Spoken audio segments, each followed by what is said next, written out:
as a parent, we are the first line that determines the line that child is going to take. True. And so if we discourage them at an early age, then you'll find that it will really be a disadvantage for them later on.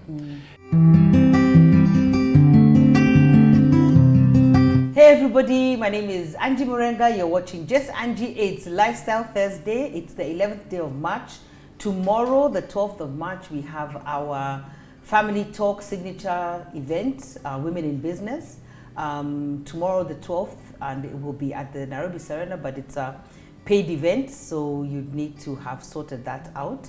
And we'll be talking about Women in Business, and I think on the 13th, that one will go out on social media platforms, and it will be live from 8:30 in the morning. We'll have the managing director of East African Breweries, Jane Karuku, as our keynote speaker. We have Mwangi from Global Women Connection. We have Pat Okello from Kayana, and we have Kabuki Ayumba, who will be streaming in from the US of Scrumptious Eats, and we're going to have a conversation around women in business. So I'm really looking forward to seeing you there.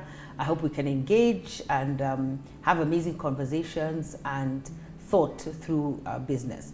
But the theme of International Women's Day this year, 2021, is about choose to challenge.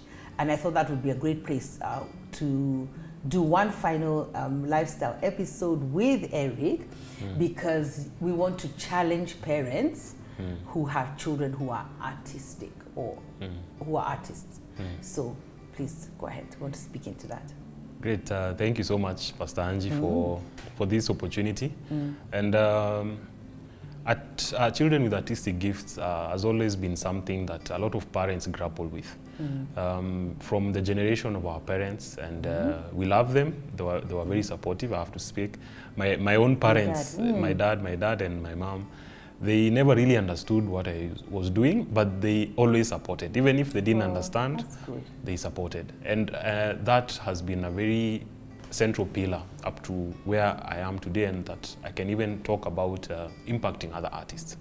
But as we have spoken about training and the technical part of art, you have to understand that art really starts from creativity.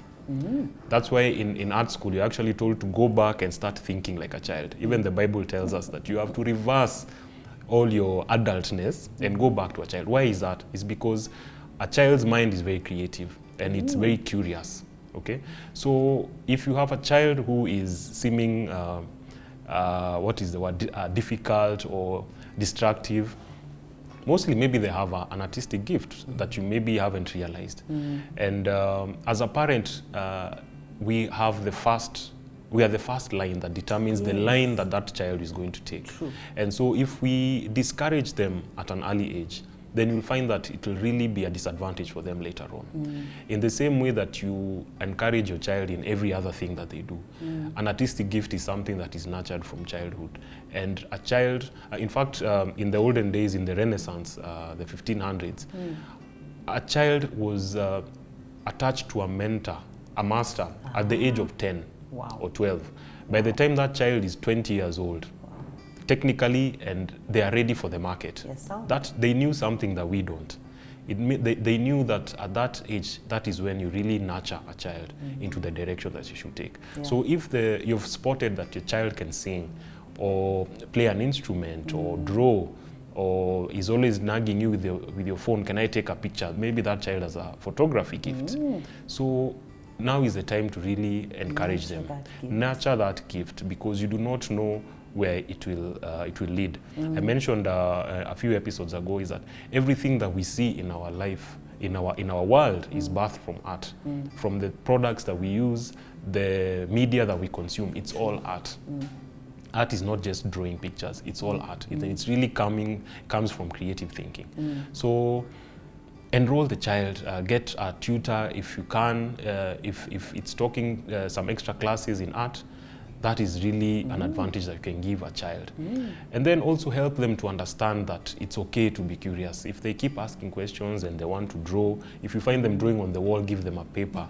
Yeah, encourage them. Don't beat them for drawing on the wall. As we were really pinched in our days. You must have been pinched. And even now today, I have to really catch myself when I'm going to pinch the child for scribbling on the wall that is really lovingly painted. I really have to remind myself that is the gift that God is talking about in Proverbs. So it's finding a way of expression. Finding a way, yes. And if you look at every other industry that people have gone on to do great things, especially even in sport and things like that, the critical time is at that formative age, so 5 years to 10 years, and even up to high school.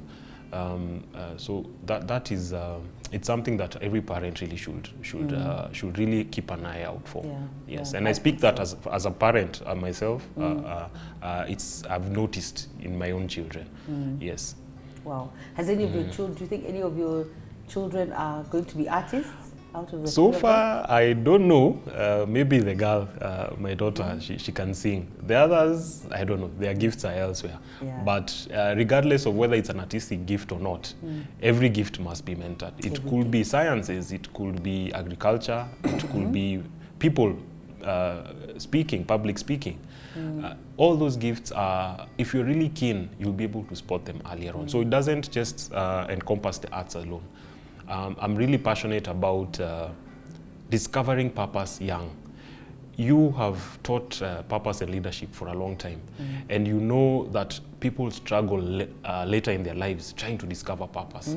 And one of the practices is to actually go back into your younger years. What is it that excited you? What is it that you are good at? What is it that people complimented you on? And that is where you start exploring from. So if rather than wait until someone is 30, 40 years, let's do it now. Yeah. It doesn't matter if it's art, whatever it is. Keep an eye out, observe the child, ask them what is it that you enjoy. Ask the teacher when what is it that you've noticed in my child. The child could be very gifted in something that you've never seen, and that gives you an opportunity to give them an advantage in life. Because what we do is we dull it, I don't know, we just dim it. We dim that light, yes. Yeah? Yes. Instead of shining that light, we dim that light and that's gone. And I was going to say, as you were speaking, I just remembered, I think the youngest person that has done PLF, I think was 11 years old. Wow. And I'll never forget the vision. We used to do a vision class. That child articulated a vision, Paka. Wow. Yani the rest of us, nobody wanted to be told who's going to go after that child. Because at 11, you see, that's the thing. Because you see, life has not dealt you any blows. You are open to everything, and you believe everything is possible. Cool. And it's such a beautiful place to nurture. But I'm telling you, she articulated, and that time, I think the class was sufficiently small for us to go around. She articulated her vision. Wow. Huh? Wow. Flowing like water.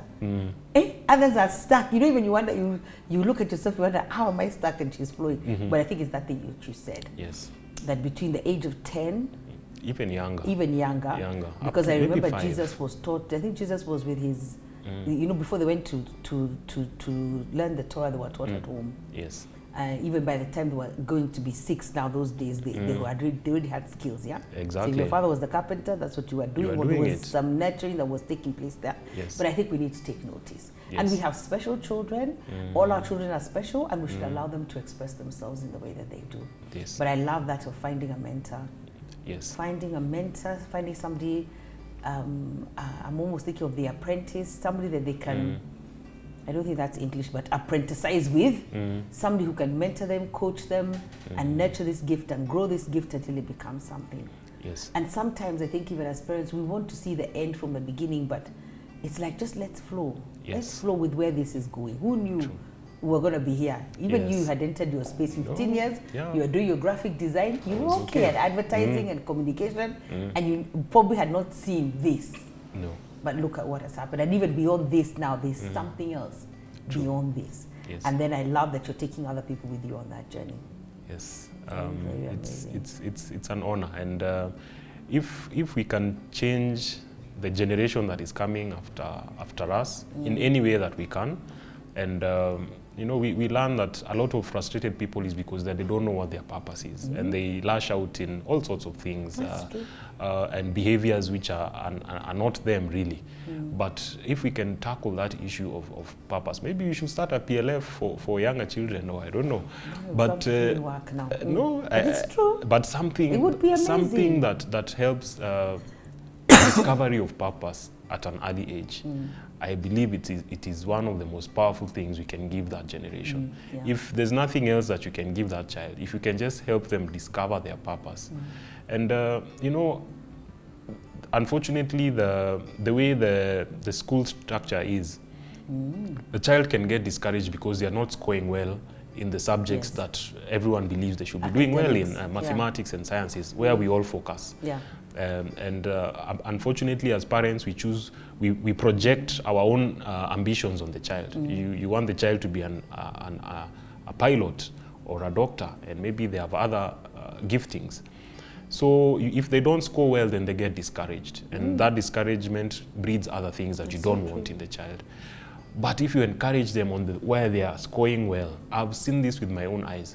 A few years ago, I had an opportunity to mentor some high school children, a friend of mine who has a school, and it really helped me because there's children there who are not doing very well.